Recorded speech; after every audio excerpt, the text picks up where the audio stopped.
Is this thing on? Welcome back to Big Mouth and fancy seeing you here in June. A very welcome, my friends, and especially my enemies. Come in, sit down, no touching. I don't do the touching. Are you feeling charitable? Then please smash the subscribe button and the like button. And please do follow me on Twitter at Movies TV Mad. And welcome to Tuesday's edition of the DCEU Daily, where Ava DuVernay confirms she hates Grace Randolph too and stands in solidarity with Kathy Yang. Wow. And we had a massive Release the Haircut event on Twitter yesterday. Really successful. And that's brilliant. But today we need to take the focus back on Justice League. Zack Snyder's Justice League, to be more accurate. While people are having Blackout Tuesdays today, here on my platforms, we carry on talking. I believe that Black Lives Matter, but I'm also a very vain bastard who likes my own picture on my profile picture, my own name on my profile, and wants to carry on talking. I think that all the people that are rioting and demonstrating, I have solidarity with you. But you know what you should do instead? Form your own political party and create a world for change. You could do that, right? So we never get someone like Trump and Johnson running the country and the world again. Last point on that. So let's talk about Zack Snyder's Justice League. Now, I'm pretty obsessed with Man of Steel right now. In fact, every time I try putting it on, someone bloody well interrupts me. So a full viewing of that, so I can binge that and Batman v Superman and Suicide Squad and Wonder Woman back to back and Aquaman. These are the films I'm proud to support in the DCEU. Man of Steel, Batman v Superman, Suicide Squad, even though it was tampered with, Wonder Woman, Aquaman and Shazam. They are part of the DCEU. And they're pretty much faithful to Zack Snyder's DCEU as well. For Christ's sake, Shazam actually has a lot of Easter eggs from Zack's two movies. So they're really the movies I really like to watch. Birds of Prey really is part of the DCEU, but it doesn't really do anything. For me, personally, it's a solid movie. But anyway, we don't want to talk about that because people get offended when I speak negatively about that film. Now, one of the things I think is very interesting, and this is one of my predictions for Zack Snyder's Justice League, is that we're going to get many callbacks in his movie of Justice League from Man of Steel. Man of Steel is the origin story of his DCEU arc. So just imagine, right?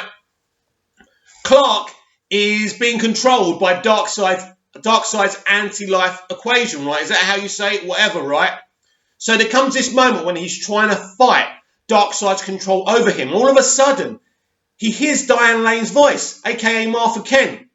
He hears his own voice as a small boy. The world's too big, Mom. Make it smaller. And all of a sudden, he breaks Darkseid's hold over him. And I think there's going to be many more moments from Man of Steel, certainly from BVS, but I think Man of Steel is a much more important, vital movie in the arc of Zack Snyder's DCEU arc than people give it credit for. I know many Snyder fans prefer BVS to Man of Steel, and that's your choice. I love Man of Steel, I think, because it's a proper Superman origin story, but it's also the origin story of Zack Snyder's DCEU arc. It's the place where Lois Lane and Clark Kent first meet. I love their first meeting. I think it's so good.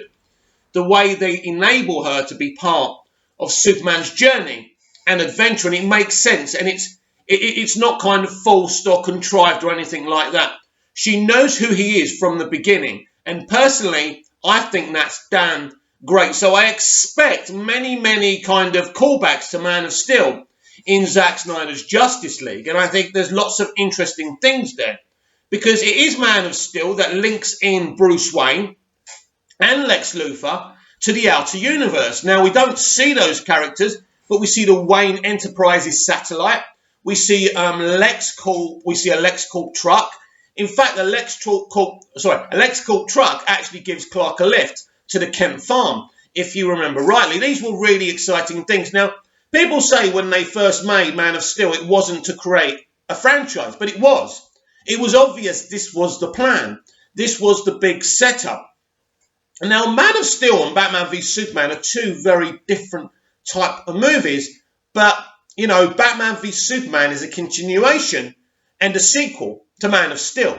There's no question about that. But there's big differences because there's a difference here. First of all, Christopher Nolan had nothing to do with penning this story. He wasn't really involved in this movie as well. But Batman v Superman is definitely this great continuation.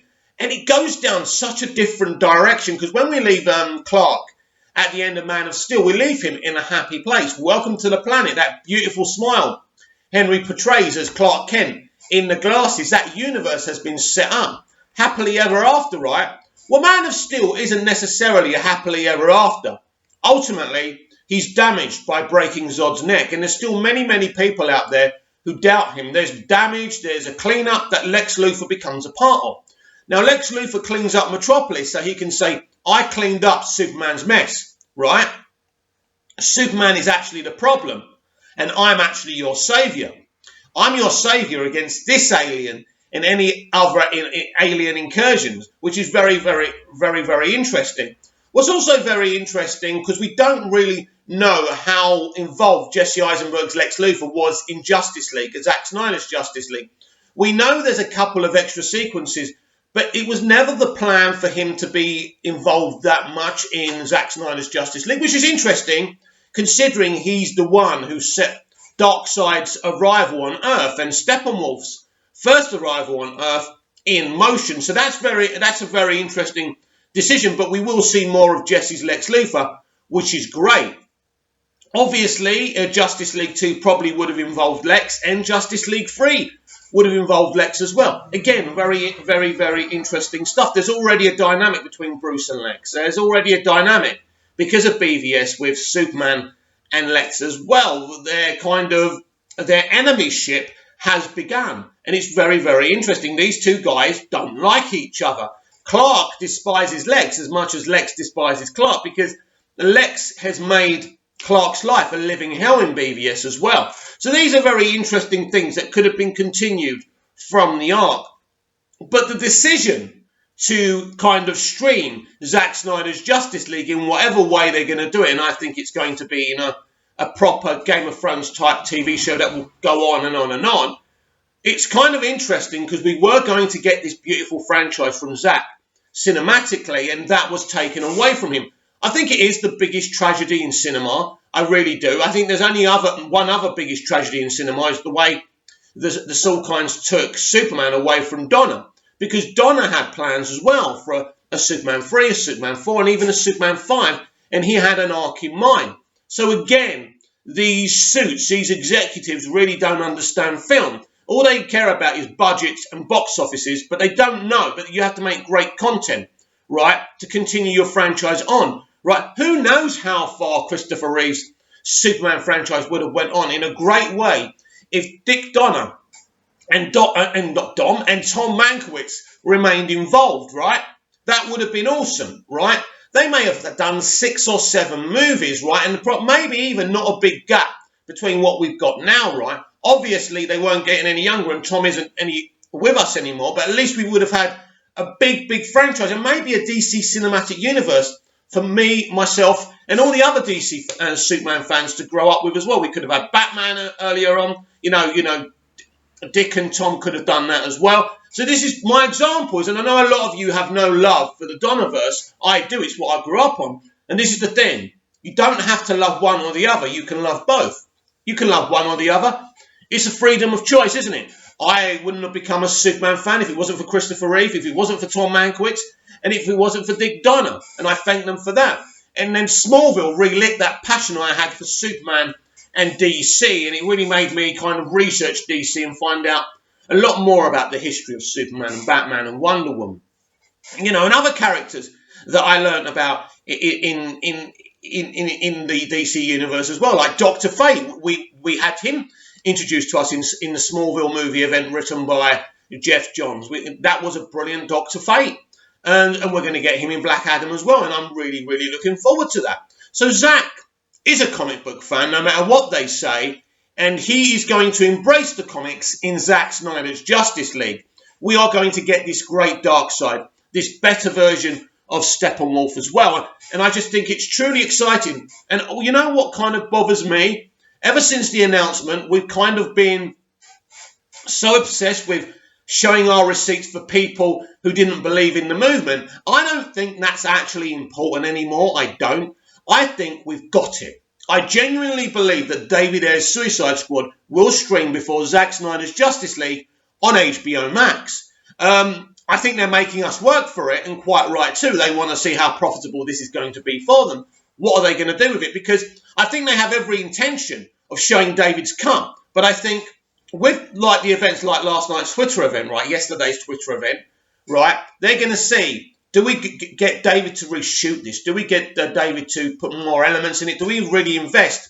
Or isn't it worth our time? Is it just worth just putting his own cut out there and then moving on? It all depends on us. And it all depends on these Twitter events. And I think that's very interesting. So I think it's an experiment for them. I think the AT&T have showed that they are interested in David Ayer's vision of the Suicide Squad movie. And I'm very excited about that because there's so many elements, especially Jared Leto was given such a bum deal with that film. You know, they really made a brilliant film that we never saw, right? And Jared was so proud of it and the cast was so proud of it. They can't be proud of what they got because it was turned into something else. I still think it's still a pretty fun, okay movie. And I will watch it, as I say, the movies that from the DCEU that I value. And I believe a part of Zack's vision, kind of, is Man of Steel, Batman v Superman, Aquaman, Wonder Woman, and did I say Shazam? And Aquaman or whatever. Anyway, I'm getting lost now. But those films, for me, are the ones that I truly value, and I think they're all great movies. Now, Shazam may be a lighter movie, but it is proud to be part of Zack Snyder's DCEU. And I think that's important. And I think when we're sitting around watching episode 1 or the whole movie of Zack Snyder's Justice League, I think there can be some pride. What we achieved, but also what Zack's been able to achieve. Zack's really been in the forefront. And while kind of Grace Randolph and Kathy Yang were fighting, scratching each other's eyes out, Zack Snyder was smoking a cigarette and working on his Justice League movie. A positive man. But what I like about Zack, he allows you not to like him. He allows you to say things about his work, and he doesn't get involved. The only thing he did at SnyderCon was, wake the fuck up, man. This is a real world. These characters are in a real world. I like that, but he allows people to have a voice. Now, the problem is with these SJW filmmakers like Yan and people like Ava DuVernay, I was blocked by Ava DuVernay. I'm always telling you I'm blocked by someone because I speak my mind. I told her what I thought of her in a movie and she didn't like it. I was constructive, but she didn't like it, so she blocked me. They don't want to hear another voice, only their own voice. And that's the problem. But Zack Snyder's more than happy for you to dislike his movie. In fact, he's always said, I like reactions and I like negative and positive reactions. I want my movies to engage people's reactions, whether it's positive or negative. He likes that. That's the difference, and that's why he was able to win back the right to show his vision of Justice League. And I think that's so ever so important because we are at the precipice now of something great on HBO Max. And I know that some of the so-called analysts are saying that HBO Max hasn't had a great launch and it's not a great streaming service. I would beg to differ. It's got much more content than Disney Plus. Disney Plus refusing to have Family Guy and Futurama, two brilliant animated sitcoms, right? Because it's not kiddie friendly, right? HBO Max has got Die Hard, which was made by the studio who Disney bought. But no one's going to mention that, right? So when you hear these analysts saying that HBO Max isn't very good, they haven't got everything, it's not available to everyone, there are some teething problems like no Man of Steel and no BVS The Ultimate Edition. We're going to have to forgive them for that, right? They just started. Don't forget that Disney Plus had some problems as well.